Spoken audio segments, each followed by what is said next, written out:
রাজশাহীর একদম হৃদয় বলা যায় এই জায়গাটাকে, জিরো পয়েন্ট। হ্যাঁ, সারাক্ষণ ব্যস্ত একটি এলাকা, যেন কখনো থেমে থাকে না।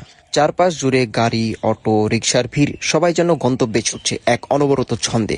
এই জায়গায় দাঁড়ালে বোঝা যায় শহরের ব্যস্ততা আর মানুষের গতির সঙ্গে রাজশাহীর প্রাণ কতটা জড়িয়ে আছে। জিরো পয়েন্টে আসলে আপনারা বেশ কিছু ভাজা পোড়ার দোকান দেখতে পাবেন। আর ভাজা পোড়া কার না পছন্দ?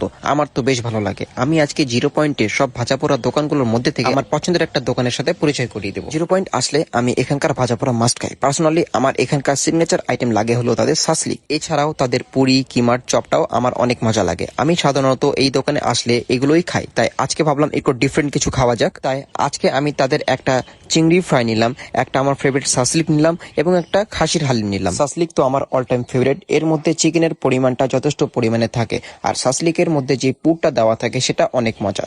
চিকেনের সাথে পুরটা মুখের মধ্যে গেলে একটা আলাদাই টেস্ট তৈরি হয়, যেটা আমার অনেক ভালো লাগে। চিংড়ির ফ্রাইটাও মজা ছিল, সাথে খাসির হালিমটাও প্রাইস অনুযায়ী ভালোই ছিল। সাসলিকের প্রাইস 30 টাকা, আর চিংড়ির ফ্রাই আমি ছোটটা নিয়েছিলাম যেটা ছিল 60 টাকা, বড়টা নিলে পড়বে 70 টাকা, আর হালিম হাফ নিয়েছিলাম যেটার প্রাইস ছিল 30 টাকা। আমি তাদের সাসলিক, পুরি আর কিমা চপটাই সাজেস্ট করবো। আর এটার লোকেশন জিরো পয়েন্ট থেকে পিএন স্কুলের দিকে যে রাস্তাটা চলে গেল সেটা দিয়ে সোজা 1 মিনিট হাঁটলে আপনারা এই স্টলটা পেয়ে যাবেন।